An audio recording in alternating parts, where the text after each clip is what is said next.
buenas tardes. Gracias por venir. Que Dios le bendiga a todos ustedes. En esta noche vamos a seguir con la clase 7 y el título se llama El comunicador efectivo, página número 59. Y ustedes recuerdan, estuvimos hablando la vez pasada de la necesidad de que el pastor o el que enseña la palabra sea una persona que lee mucho.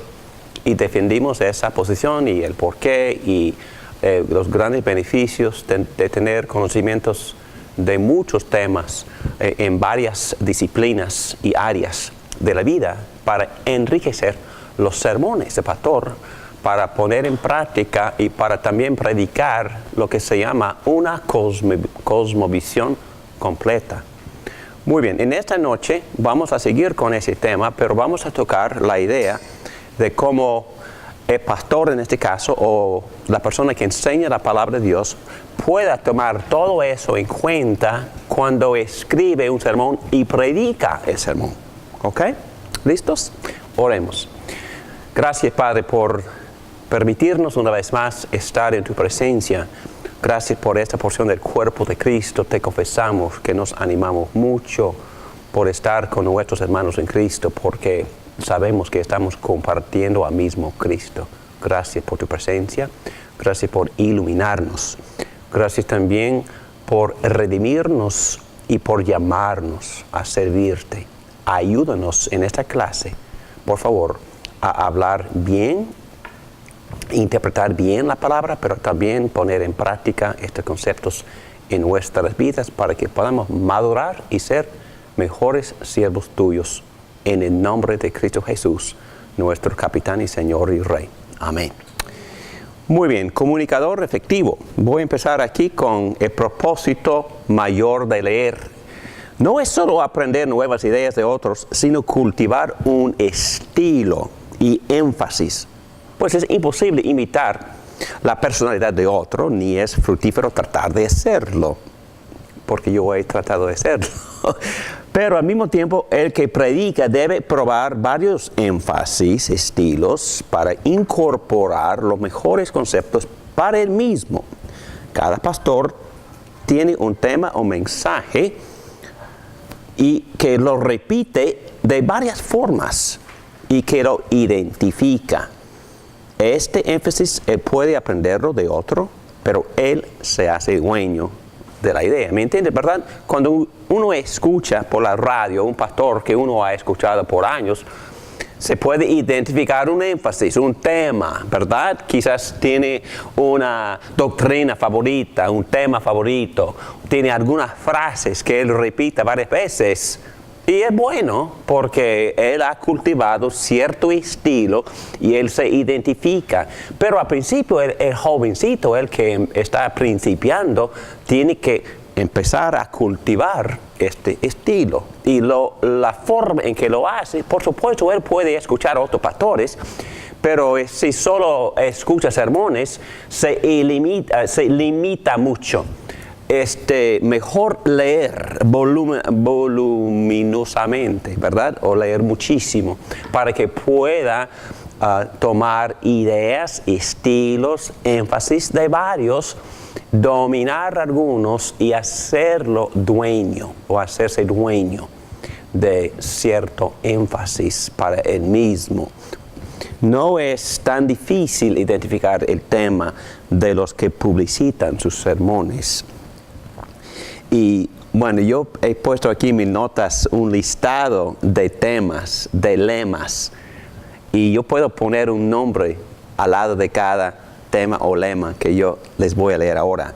Por ejemplo, hay un pastor que se conoce por esta frase, desear a Dios.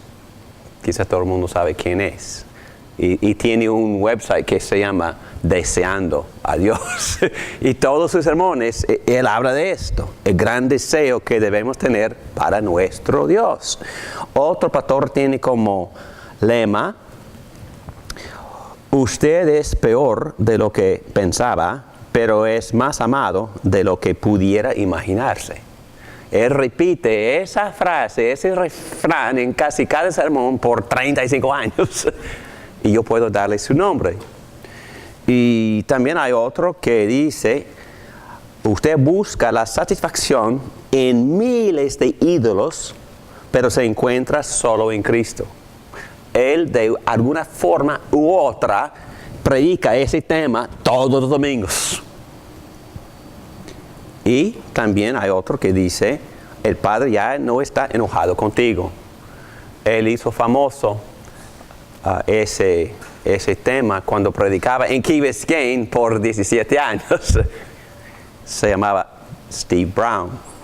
El Padre ya no está enojado contigo. Fue el tema que caracteriza a ese predicador. Y hay otro pastor que dice casi siempre, no hay una persona más hospitalaria que Dios. No sé quién será. Pero el pastor tiene que cultivar su énfasis. No es decir que no predica toda la palabra de Dios, pero por supuesto que si somos seres humanos y muy limitados, y algunas personas me dicen, no, tal fulano tiene un muy buen mensaje. Entonces, en otras palabras, cuando uno va a una iglesia, va a escuchar cierto mensaje. Por supuesto, va a predicar ese mensaje de como 50 textos. Pero más o menos es el mismo mensaje que ese pastor predica. No diga que no está cubriendo otros temas, pero todos tienen un estilo. Y la forma en que el pastor cultiva su estilo es por leer mucho, por leer muchísimo y por identificarse con ciertos temas. Cuando era joven pastor, o un poco más joven de lo que soy ahora, pero yo me encantaba leer los libros de la hospitalidad cristiana. Y esos libros, yo quiero que mi ministerio se caracterice por ese tema. Y bueno, así íbamos, ¿verdad? Cultivando la hospitalidad. Y también constantemente predicando sobre la hospitalidad. Y explicando el evangelio en términos de, bueno, Dios es muy hospitalario, ¿verdad? Y por eso Él nos invita a compartir comunión con Él dentro de la misma Trinidad. Compartiendo Hijo, Padre, Espíritu Santo. ¿Qué cosa? Y Dios constantemente invita, bautiza, incorpora a otros para que ellos también disfruten la hospitalidad de Dios. Qué buen sermón, ¿no? Entonces, cada pastor tiene su énfasis. Muy bien. Varios estilos de comunicar. Este material es para los pastores. La A, expositivo o expositor, o es decir, él toma un texto hasta 10 versículos, un pasaje bastante largo, no muy corto, puede ser corto, pero él va trabajando, explicando durante el sermón de 30 a 35 minutos, él está interpretando el pasaje por completo. Y él elige lo que él considera o un tema principal del pasaje, y él organiza el material alrededor o bajo ese tema principal, pero él va exponiendo más o menos todos los versículos de ese pasaje. Se llama expositivo el estilo, y muchos pastores practican ese estilo. Es muy buen estilo. ¿Por qué? La ventaja es que cubre todo el consejo de Dios, por ese estilo. Algunos pastores predican a través de libros. Por ejemplo, tomaría el libro Génesis, por ejemplo, y predicaría 2 años solo en Génesis, capítulo por capítulo, por capítulo, estilo expositivo. 2, textual. A algunos les gusta tomar una frase, un versículo. Bueno, porque de tal manera Dios amó al mundo que ha dado a su Hijo primogénito, para que todo el que cree no se pierda, mas tenga vida eterna. ¿Se puede predicar un sermón sobre ese versículo? Claro que sí. Un sermón de varios puntos. El amor de Dios, la generosidad de Dios, el sacrificio de Dios, la respuesta que exige Dios. Entonces son varios los estilos. ¿Pregunta? ¿Necesariamente tiene que ser cristiano esa frase para poder hacer el sermón? Estamos hablando de frases bíblicas. Frase bíblica. Que no, el pastor cristiano no debe predicar de otra cosa. Si lo hace, lo votamos. No, en serio. No, en serio. Por eso, buena pregunta.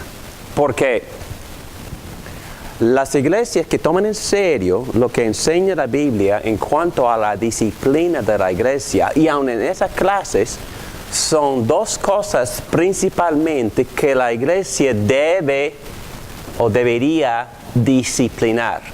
Soy pastor. Entonces, los demás líderes en la iglesia y la misma gente, los mismos miembros, tienen el derecho y hasta la responsabilidad de, no severamente, pero muy generosamente, juzgar a su pastor. Pero evaluarlo, solo en dos áreas. ¿Qué es lo que están buscando? Dos cosas, nada más. Yo pasé como 6 semanas hablando de la primera cosa. Carácter. Tiene que o no debe tener defectos severos, ¿verdad?, en su carácter. Si tiene defectos, si tiene inmoralidades o es una persona que miente constantemente o roba o lo que sea, bueno, hay que actuar para poder llamarle la atención o hasta quitarlo de su posición. Y la segunda cosa es doctrina. Tiene que conformarse a la Biblia. Y si no, bueno, vamos a hablar con él. ¿Qué pasa? Es que ayer predicaste de puras noticias del periódico. ¿Qué pasó? Entonces, no, es lo que pasa. O a veces por no ofender tanto la cultura o la sociedad, no tocan ciertos temas. O es decir, predican un tema totalmente que contradice lo que dice la Biblia. Y eso es muy problemático, y los que están observando, evaluando, criticando, disciplinando, deben de tomar acción. Entonces, no, el pastor tiene que predicar la palabra de Dios. Es más, tiene que predicar la gracia siempre. La gracia en vez de pura moralidad, porque los musulmanes también tienen cierta moralidad y enseñan eso, budistas también, pero lo que hace distinto el cristianismo es la gracia, que Dios nos salva por medio del sacrificio de Jesucristo, a pesar de que somos miserables pecadores. No nos quedamos pecando constantemente, porque también la redención de Jesucristo nos está transformando, pero el énfasis siempre debe de ser en la gracia. Una noche estuve hablando aquí en este estacionamiento después de la clase con un anciano gobernante de esta iglesia, y él siempre me hace la pregunta: pastor, ¿predicaste el evangelio esta noche? No, y ¿sabe por qué me hace esa pregunta? Porque él ha ido a varias iglesias donde no predican el evangelio. ¿Qué? No, y él evalúa a los jóvenes, porque es miembro del mismo comité. Soy miembro del comité de candidatos. Escuchamos exámenes de los jóvenes y evaluamos los exámenes, y un examen es el sermón.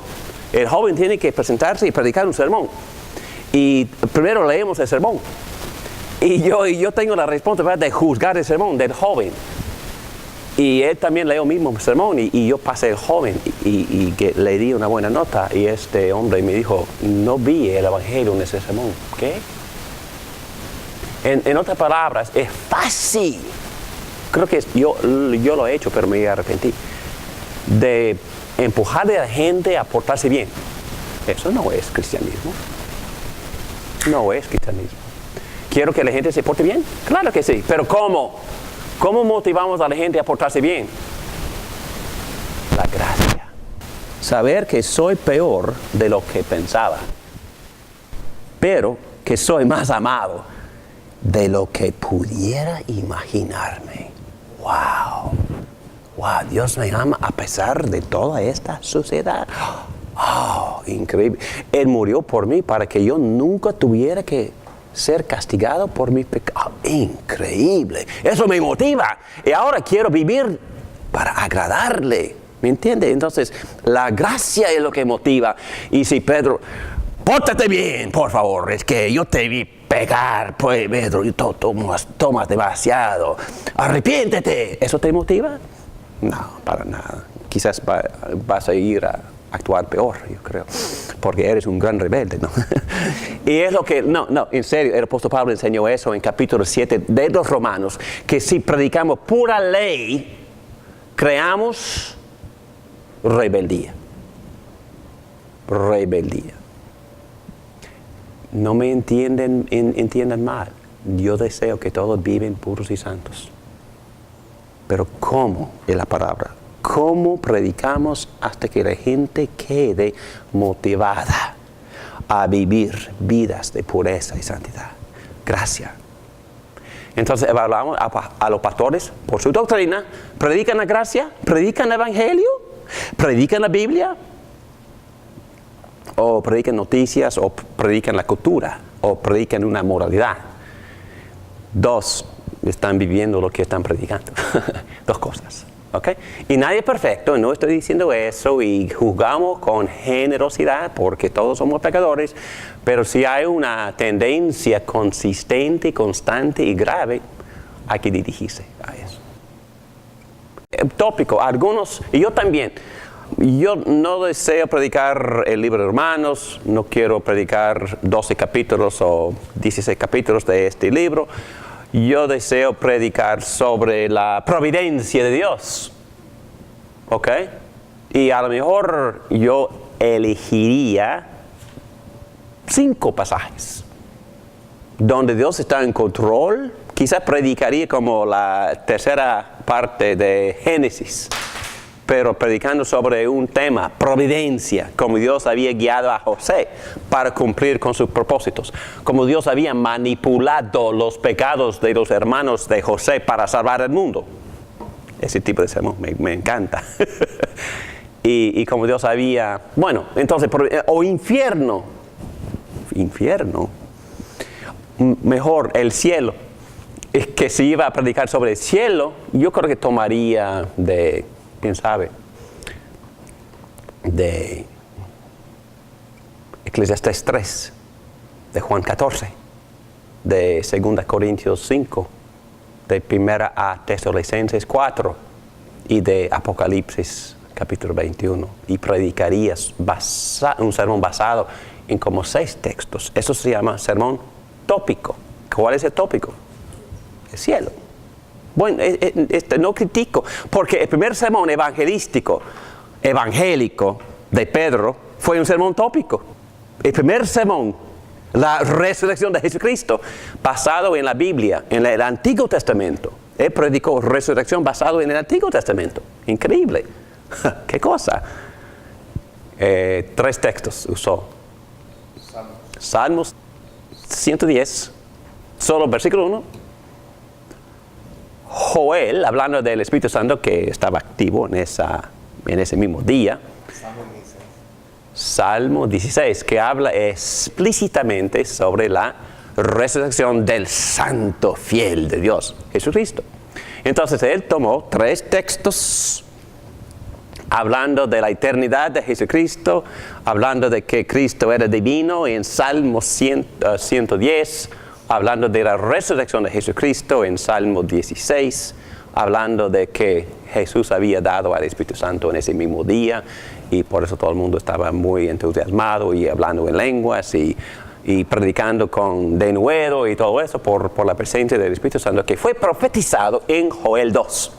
3 textos. Sermón tópico de la resurrección del Rey de Reyes. Buen sermón, me gusta leer ese sermón. El primer sermón. Muy bien, y también hay sermones narrativos, que toman un narrativo. Y en el narrativo ellos pueden tocar temas tales como la providencia de Dios, la fidelidad de Dios. Pueden predicar, por ejemplo, un sermón sobre los peregrinajes de Abraham, pero exhibiendo la soberanía de Dios, exhibiendo la providencia de Dios, la fidelidad de Dios, predicando el mismo evangelio basado en una biografía de Abraham, porque Jesús había dicho que se gozó Abraham por haber visto el día de Jesucristo. ¿Qué cosa? Abraham vio el día. Sí, claro que sí. Por las revelaciones anteriores que Dios le había dado, y por eso Abraham creyó a Dios, creyó la promesa que Dios había prometido enviar una simiente y por medio de la cual bendecía a todo el mundo. Él entendió que algo sobrenatural ha de venir. Y entonces él vio al día de Jesucristo. Entonces uno puede predicar el Evangelio fácilmente desde Génesis 12 a 18. Sermón narrativo y tema, Evangelio. ¿Qué cosa, no? La Biblia es fantástico. En el Nuevo Testamento dice que uno puede, primera a Corintios capítulo 10 me encanta, porque nos instruye cómo interpretar las porciones narrativas del Antiguo Testamento. Dice, todo fue dado por nuestro ejemplo. Y habla de la roca que era Cristo, acompañando a los israelitas cruzando el desierto. Pablo dice que fue Jesucristo. Entonces uno puede predicar Jesucristo de Éxodo. Uno puede predicar la propiciación de la ira de Dios en capítulo 16 de Levítico. Entonces todo está ahí, en colores volando. Entonces, número 4 dice, palabras de comunicación en el Nuevo Testamento. Y voy a dar un montón de ejemplos, pero termino esta sección hablando de esto. ¿Ok? Y la razón por la cual voy a mencionar estas palabras es que el pastor, el que predica, tiene un montón de énfasis. Tiene un montón de verbos. Hasta yo, me gusta contar cosas. ¿Ok? Yo conté hasta 25 verbos en griego en el Nuevo Testamento que describen la forma en la cual los apóstoles predicaban el Evangelio. 25 verbos. Y aquí está una lista de muchos de sus verbos. Vamos a ver. Y en griego, no me critiquen, por favor, porque no se puede votar al pastor por su inhabilidad de pronunciar griego. ¿Ok? Pero aquí dice syncheo, que significa confundir. Hechos 9, el versículo 22. Pero Saulo cobraba cada vez más fuerza y confundía a los judíos que vivían en Damasco, demostrándoles que Jesús es el Mesías. La palabra confundir. Es decir, que Pablo argumentaba efectivamente. A veces uno tiene que argumentar, ¿verdad? Un poco fuerte, con muy buena lógica, con muy buen apoyo, respaldo de sus puntos. Palabra syncheo. El mismo texto, simbibazo. ¿Ustedes recuerdan esa palabra? Simbibazo. Que cuando Pablo tuvo una visión de ese hombre que lo invitó a ir a predicar en Macedonia, los compañeros de Pablo se sentaron y tuvieron un simbibazo. ¿Sabes lo que es un simbibazo? Literalmente hablando, quiere decir armar rompecabezas. Entonces tuvieron que colocar las varias partes. Bueno, tenemos planes de ir a Asia. Es que todo el mundo pensaba que íbamos a predicar en este pueblo. Pablo tuvo un sueño de noche o visión. En esa visión un hombre en ese sueño dice que no, hay que ir a Macedonia. Vamos a orar, vamos a hacer un simbibazo. Vamos a armar el rompecabezas. Entonces, a veces comunicar el Evangelio quiere decir colocar las varias partes, resolver un dilema por pensar bien y por tomar en cuenta varios textos de la Biblia. Y vamos a hacer eso esta noche. Pero es una muy buena forma de predicar, porque hay muchísima confusión. Bueno, por ejemplo, no voy a meterme en este tema tampoco porque estaríamos aquí toda la noche. Pero todo el mundo tiene problemas.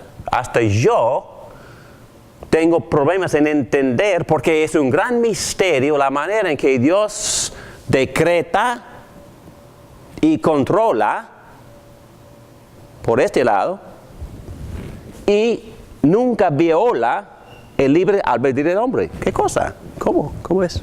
Oh, pero es posible. Dios lo hace. Y cuando nosotros lo vemos hacer, nos regocijamos. Pero lo hace. Pero hay que tomar en cuenta como cientos de textos para poder empezar a entender este misterio, dilema. Otra palabra, diogeomai, declarar. Y aquí en este texto, Hechos 9, el versículo 27, Saulo, en la segunda oración, Saulo se describió en detalle. Cuenta la historia, pero cuenta la historia detalladamente. Entonces a veces contamos la historia detalladamente. En el día de resurrección, por ejemplo, predicamos detalladamente. Predicamos sobre muchísimos detalles. Y si uno toma en cuenta todos los detalles, todos los testigos de ojo, y yo conté, me gusta contar cosas, hasta 15 testigos de ojos del Cristo resucitado. Entonces, cuando uno toma o cuenta la historia, a veces el pastor tiene que aumentar detalles, porque los detalles convencen. Muy bien, es otra palabra. Otra palabra es siseteo, la de discutir. Conversaba y discutía con los judíos de habla griega, pero ellos se proponían eliminarlo. Discutir obviamente, aún en español, comunica algo de enérgico, ¿no? No es una conversación muy amena, es casi luchar, pelear. Entonces a veces uno tiene que hablar con cierta fuerza. La leo, hablar, Hechos 9, el versículo 29. Conversaba y discutía, conversaba, es solo conversar, tranquilamente, pero también discutía. Y tratando de persuadir. Persuadir es razonar. Persuadir es presentar evidencias a judíos y a griegos. La G, neuteteo, advertir, retar. Y yo creo que una buena, aquí dice, no he dejado de amonestar. Amonestar también es retar, desafiar, es casi regañar, ¿no? Y hay un sistema de consejería cristiana también que se llama nouthetic o consejería neutética, basado en este verbo, porque estos consejeros cristianos dicen que de vez en cuando, para poder presentar un remedio de esta persona enferma psicológicamente, hay que confrontarle y pedirle que se arrepienta de su pecado para poder sanarse, porque el pecado es lo que lo está haciendo enfermo. Entonces ese tipo de consejería cristiana se llama neutética, basado en este verbo, amonestar. H, catecho, informar e instruir.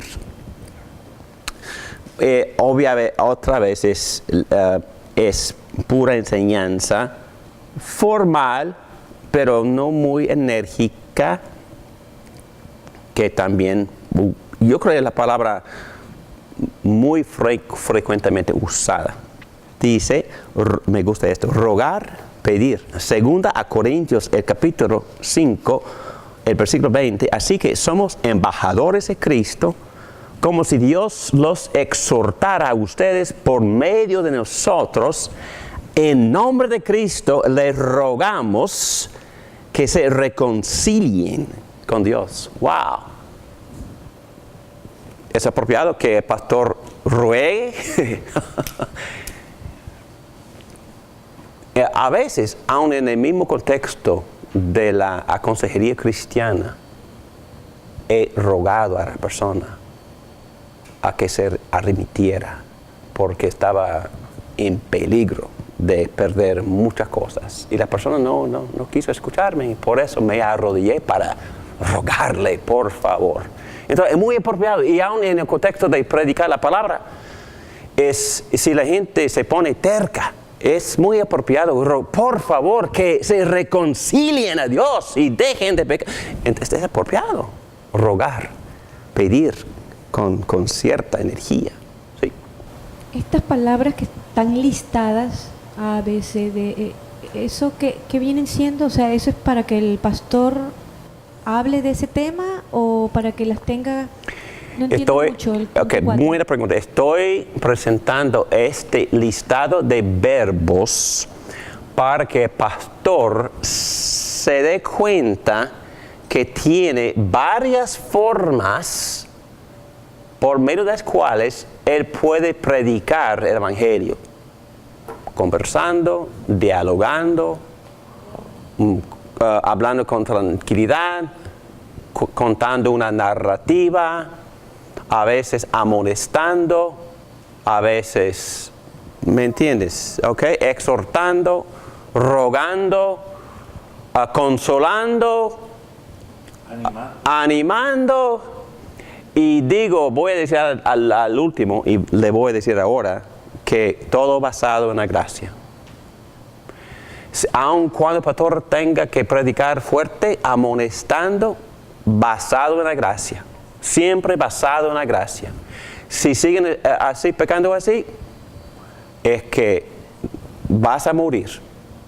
Vas a morir en todos los sentidos de la palabra, psicológicamente, emocionalmente, en su familia, en su trabajo, físicamente, y vas a morir eternamente. Por favor. Entonces, el pastor siempre apela basado. Dios es misericordioso. Dios es Dios de gracia. Por favor, que vuelvan a este Dios generoso y bondadoso. Por favor, miren la cruz de Cristo que murió por este pecado de ustedes y que permitan ustedes que esta cruz les animen a arrepentirse. Pero hablando fuerte, pero basado en la gracia. Siempre predicamos el evangelio. Así como Jeremías. ¿Recuerdan? ¿Han leído Jeremías recientemente? ¡Qué cosa! Él está advirtiendo constantemente, viene el juicio de Dios, pero arrepiéntese por favor y Dios no va a hacer nada. Y la gente sigue pecando. Y él repite este sermón como 15 veces. Y aun cuando él declaró con permanencia, no, Dios les va a destruir, Dios no lo hizo, porque Dios es muy misericordioso. Al final de cuentas, vinieron los babilonios y ya conocen el resto de la historia. Pero Jeremías predicaba el evangelio, la gracia amonestando, pero con la gracia, pidiendo que la gente vuelva, pero con la gracia, porque Dios es misericordioso, por favor. Entonces, como docenas de veces, y al final Dios los visitó con su juicio, pero después de 60 años también volvió y los visitó con su misericordia. Entonces, siempre predicando la gracia. Aun cuando tienes que predicar fuerte y predicar basado en ciertas advertencias que son muy apropiadas también en un sermón. Así como Pablo dijo en 1 Corintios capítulo 10, que estos ejemplos, y hablando de los ejemplos de desobediencia, existen para amonestarles, para advertirles, porque Dios también no es un Dios que se engaña, porque lo que uno siembra es lo que cosecha. Y eso no es para poner una persona en un sistema de méritos, no, es que hay causa y efecto también en la vida moral, simplemente. Ok. Me gusta también el siguiente, el encho. Es el mismo verbo que se usa en Juan 16, cuando dice Jesús que cuando venga el Espíritu Santo, Él va a elencho, es decir, persuadir, convencer. Entonces es predicar para elicitar una convicción de pecado, para hacer que la persona reconozca, y por eso la traducción aquí, amonestar o reprender, pero para que la persona reconozca su pecado. Ok. Y paracaleo, Pedro, exhortar, animar. Para caleo, llamar, para al lado de. Entonces, paracaleo es exhortar, animar como padre. Es andar con el hijo, con el brazo alrededor del hijo, pidiéndole, guiándole para que no se desvíe. Es exhortar, animar. Es esta palabra parakaleo. Y pastor, yo creo que esta palabra, son dos palabras que se usan mucho más de otras. La palabra parakaleo se usa muchísimo. La palabra didache, puro enseñar. Es la palabra más frecuente, pero exhortar, enseñar, parakaleo, estas palabras son las más frecuentes y eso debe de enseñarnos algo, ¿verdad? El sermón tiene que ser positivo, aun cuando el pastor amonesta o reprende, porque la palabra fuerte se basa en la gracia y misericordia. Por favor, Dios no quiere que se destruya, que vuelva. Por favor, Dios es misericordioso, no merece la gracia, pero que vuelva. Y Dios le tratará con misericordia. Y la palabra kerusein, predicar, testificar, será testigo de una cosa, testificar. Y cuando nosotros salimos evangelizando, estamos usando esta palabra, estamos diciendo, pues yo vi a Cristo, yo conozco al Cristo resucitado, yo testifico que Cristo murió en la cruz. Entonces estamos nada más apuntándole a la persona, testificando, yo soy testigo, yo quiero que tú también seas testigo de este Cristo resucitado que había muerto por tus pecados, testificando. Y yo también he experimentado el amor de este Salvador en mi corazón. Soy testigo de que Cristo vive en mí. Entonces, esta palabra, kerusein, en esta palabra que no puedo pronunciar, es la palabra en que nosotros recibimos la palabra evangelizar. Evangelizar es una palabra muy, muy rica, porque se usaba en el Imperio Romano, cuando los capitanes estaban regresando de la batalla victoriosos regresaron evangelizando. Es decir, felices, evangelizando, anunciando ¿qué? La victoria, ganamos la batalla. Y cuando nosotros salimos evangelizando, salimos anunciando buenas noticias de la victoria de nuestro Señor Jesucristo sobre pecado, muerte y Satanás. Victorioso. Y también el remedio para las cosas quebradas en esta vida. Proclamando buenas nuevas del Víctor Jesús. Muy bien.